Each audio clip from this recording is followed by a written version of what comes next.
Chapter 17 The Fate of the Distraction. Thefia found a noble woman's room and hid there. She threw a blanket over Elinsco, slid the severed hand under the bed, and searched for what she needed. She knew she should burn the stump to stop the bleeding, but without a lit torch or hearth, she would have to draw heat for fire magic from herself or Elinsco, and with the weather already cold, that was the last thing either of them needed. So she would do the next best thing. Since sewing was a useful skill, and especially since this was a woman's room, it did not take long to find a needle and thread. Father Jonvão had taught both her family and his, well, everyone over the age of 10, how to stitch a wound shut. He had also emphasized that using normal sewing needles and thread was not a good idea, as it would break down and could cause infection, and that she was supposed to wash her needle and thread, but she did not exactly have a choice. The castle doctor was far too close to Jarissa, and he would probably expect her to go there. She would help anyone who needed it, Thefia knew, but it would risk getting both of them captured and likely killed. Though her memories of Father Jonvão protested, she used the needles and thread to treat Elinsco's wound. She found a clean scarf and used it as a bandage, tying it as tightly as she could. She rested it on his chest and stood, sighing. Then, realizing her clothes were bloody and that wearing pants practically announced her status as a soldier, she found a few petticoats and hastily tied them on, then found the simplest, a term which here refers both to how much decoration it had and how easy it was to put on, whether appropriate dress she could, which still looked too nice for her accent, hastily unbuttoned her blouse, and equally hastily put the dress on over her skirts and undershirt. It was made for an older, taller woman, and the bodice fit very awkwardly. This was made worse by the fact that it was a Cinerran dress, made to embellish her figure. The sleeves were too long, the skirt would drag on the ground, and it was made for someone with less broad shoulders, but she was not in a position to be picky. Besides, most of this woman's clothes would probably have similar problems. She began looking for another kerchief, as hers was covered in blood, but then realized something. Perhaps it would be a good idea to pretend to be Elinsco's wife. It would give them a reason to travel together, and Jarissa would not be looking for a married couple. They would not be able to get married until Foguete since Thefia was now 18, while Elinsco was 17, and even if they could, it would take time they could not afford to waste. Also, pretending to be Elinsco's wife would mean she completely covered her hair, which would be a convenient disguise, and having short hair was strange and distinct. People would think one of three things. She was a soldier, a former nun, or a nun in hiding. None were things she wanted to look like. She briefly considered disguising herself as a boy, but decided against it. If there were any men's clothes in this room, she guessed they would be Cinerran style, and it would be near impossible to hide her figure wearing that style of clothes. Of course, once any of their siblings found out about that, they would never hear the end of it. But if Jarissa knew as much about them as Elinsco said she did, she would know that Elinsco and Thefia hated it when people said they were in love, so it was another point in favor of that plan. It could also make them seem a little older than they were. She managed to find a wimple and put it on. She put her kerchief in her pants pocket. The next things she searched for were things they would need to travel. She found the plainest cloaks and mittens she could, all of which looked a little too feminine for Elinsco, but she was not in a position to be picky. In addition to keeping them warm, the mittens would help hide Elinsco's distinctive lack of a left hand. She wondered why this woman had a wimple, but no clothes for her husband. Maybe she was not married and had it in case she did marry, but that was a strange thing to do. At a Quinian wedding, the man gave his new wife a wimple, and the woman braided his hair. Maybe she was a widow. A widower buried the hair he cut when his wife died with her, but a widow only sometimes buried her wimple with her husband. If she was rather practical or poor, she might just dye it black and keep wearing it. Most, though, kept it around in case she remarried. She looked over at Elinsco and sighed with relief when she saw that he was awake and looking up at her. "Oh, thank goodness! Can you walk?" she asked. He said nothing, but shrugged. She helped him to his feet, which he did not like but allowed, and fastened the less feminine of the two cloaks at Elinsco's throat, and took the other for herself. Both cloaks were too long for them, especially for Elinsco. She tried to do the same with the mittens, but he shook his head, holding up his left arm. "I know," Thefia said. "That's why you need them." She put them on him and took the more feminine pair for herself. She felt bad for stealing from this woman, whoever she was, but they did not exactly have a choice. They needed it. Together, they managed to leave Lanczú safely and tried to find the town doctor. When they could not, she stopped a random civilian. "Excuse me, Bevella," she said in her best Cinerran accent. "Where's the doctor?" Bevella was the honorific for any untitled, unmarried woman or girl. The passing civilian turned to her, frowning. I don't know. They're saying he's fled. Thefia blinked. What? Her grip on Linsco's hand tightened in her worry. People think he's run away. I think the one in Lanczú's still there. You can try her, but if you don't want to touch that mess, you gotta go to another town. Just missed the Dolerans a few days ago. Ain't sure where they go after this. She sighed. Thank you. The convenient civilian nodded. You're welcome, Bella. I hope you and your husband can find help. She continued on her way. Thefia turned to Linsco and spoke quietly and in dialect. Do you think you can make it to Soledo? It's only a few days' trip on a horse. He frowned, but nodded. He did not just frown because he was not sure if they could make it, but also because he knew exactly how Father Jonvão would react when he saw that Ulbinos had been hurt, especially what happened to his hand. Good. She smiled and squeezed his hand. We can make it. Don't worry. She used a lilting tone, like one she would use to calm a scared little boy. His frown became more of a scowl. She sighed. I'm sorry. Usually he was not bothered when she slipped into her motherly voice, but at that time, the last thing he wanted was to be spoken to like he was a child. Night seemed to come too quickly and incredibly slowly. Linsco and Thefia were not able to find a town to stay in by dark, and, anyway, had no money on them. Thefia and Elinsco managed to build a fire and find food, then dug out a hole in the snow and slept on Thefia's cloak and under Elinsco's, with Thefia and Elinsco's white side. She fell asleep quickly, exhausted as she was, but Elinsco could not. He was kept awake by a pain in his missing hand, and thoughts of his fight with Jarissa. He had failed. He was supposed to defeat him, to protect the kingdom. Instead, when it needed him most, he had lost both the fight and his hand. How could he win now? Whatever happened, it was his fault. He turned over again, closing his eyes. Instead of sleep finding him, his predecessors did. Linsco sighed when he realized where he was and crossed his arms. He did not want to deal with them. Linsco was talking to the other Jarissa King. All right, y'all. Linsco's going through a lot right now. Just let me talk to him. Got it? No arguments. Don't say nothing stupid. Just let me talk to him, he was saying. They nodded. Linsco turned to Linsco. So, Linsco, the Jarissa King returned and took your sword hand. What? He returned? How? We killed him, sort of. Twice! Ellie shouted. Linsco sighed. Yes, he did. We talked about this, and I told you, don't say nothing stupid. He turned back to Linsco. You might think this is over, but it ain't. I taught my sons how to fight with both hands, so you can learn too. Try looking for them. I'd teach you myself, but I don't prefer neither hand, and no one else learned. Now go home. He glanced at Elinsco and added in a low voice, and get some sleep. Elinsco went rigid and glared at him. I had that! And he sighed again. The forest faded, and Elinsco was back in Quinia, underneath his cloak with Thefia sleeping beside him. He slept easier after that. Ethisica had assumed that Thefia would take the fastest route to the nearest exit. But, of course, she had taken a detour to care for Linsco and gather supplies. Lanczú, however, was just trying to leave quickly. He had almost reached the gates when she tackled him and pinned him down, holding her knife above him. Lanczú yelped in surprise and pain, the impact sending the air fleeing from his lungs. He turned his head, or tried to, and looked up at her. You! He gasped. It is difficult to breathe after being winded, and this task is not aided by having someone on your back. You took Bibocinho! His accent was very strong. Mr. Varno, she said. Yes, I did, and I'm about to take you too. Never! He spat. She chuckled and took out a length of rope from her pocket. Weren't asking, she said. He struggled against her, but she managed to bind his hands behind his back. She got off of him and dragged him to his feet before he could catch his breath, pressing her knife to his throat. He fought her every step of the way, but all that accomplished was the loss of his hat and the complete abandonment of anything resembling an Ozinan accent and even Quinian itself.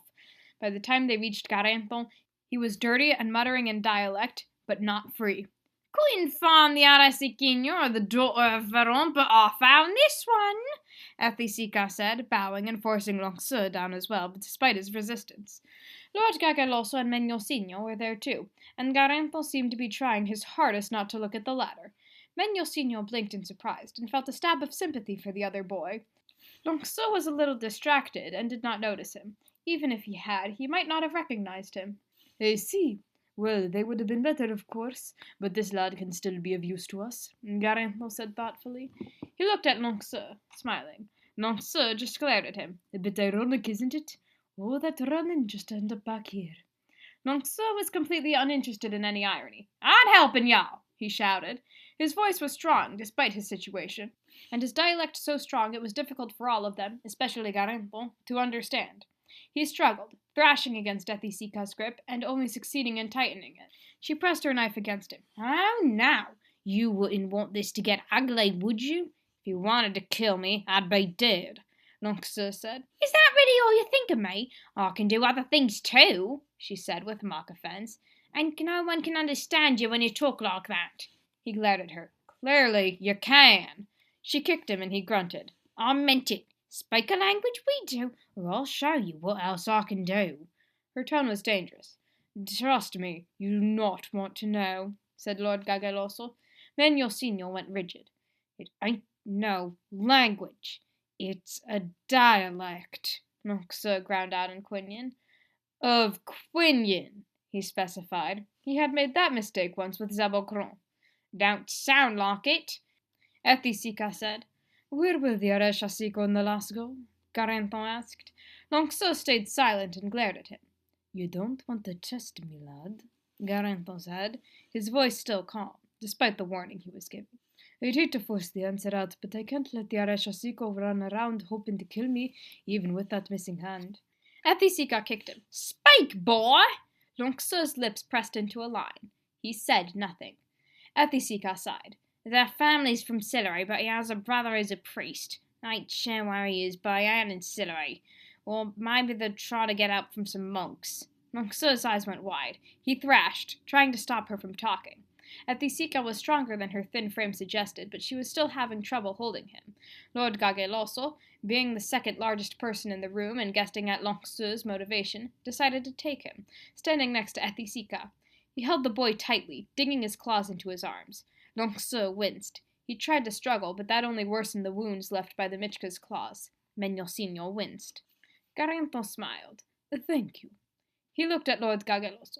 Both of you. But Lord Gageloso, please try not to hurt him too badly. He looked back at Thefia.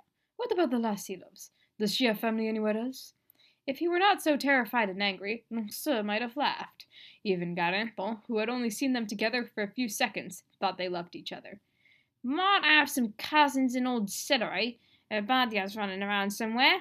Wouldn't be surprised if she married the monk's boy, but there ain't been enough time for any children to be born yet, Thefia said. Thefzia's got a bass?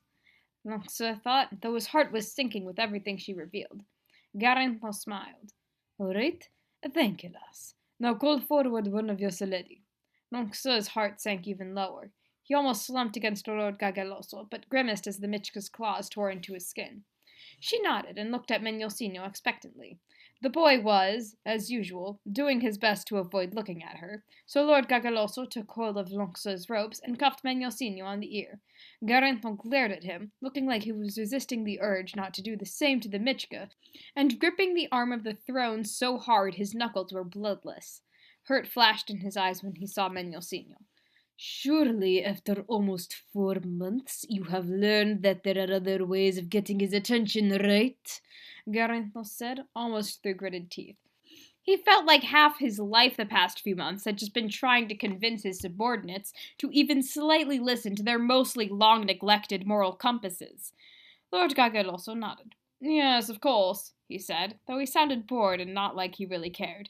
Anyway, he said, looking back at Menyelsinho, what she wants you to do is... Menyelsinho bit his lip, resisting the urge to roll his eyes or finish the statement.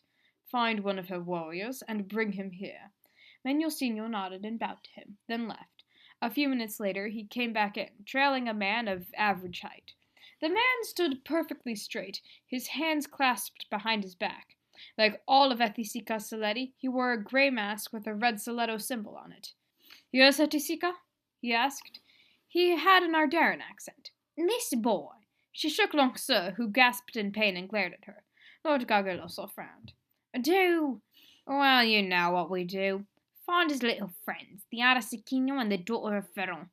I think they've gone over to Sillery or wherever the boy's priest brother is. Kill them. And if that don't work, tell them we'll kill this boy if they don't surrender, she said. The man, Bibocinho, nodded.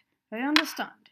He studied Lanczú, his light red, almost pink hair, longer than he liked to keep it, and a tangled dust-filled mess from what happened with Thefia, his blue eyes blazing with anger and fear. He noted his middling height and build, and how he dressed like a Senaran, despite sounding, at present, very strongly berated. Let him stand. Lord Gagaloso mostly let go of him, but took hold of his ropes and kept his claws out. Do not make this harder than it needs to be, boy, Lord Gagaloso said. Bibocinho studied his stance. You're Elinsco resolution, right? Of Bore, son of Carinchon called Carcho, and Carinchon called Encho, daughter of Menyo called Menzisno Neslincier, godson of Yellow, and is it right that Carcho died before you were born, and Encho has since been remarried to Ronzio, and their daughter, your half-sister, Magrialo Chanson, called Magralusha, was born on the second Monnier of Fisomi, the feast of Saints Magria and Luchanson? Bibocinho asked. Lanczú stopped and looked up. My sister was born? Anticipation, almost excitement, was in his face, his fear and anger momentarily forgotten. Bibocinho stopped, confused. Yes? He grinned. That's amazing! She all right? And Ma too? He was speaking in dialect again. How he wanted to react reminded him of how Luz Maroja said Ronzio had reacted when Enchon announced she was with child, and how Lanczú himself had reacted when he got her letter.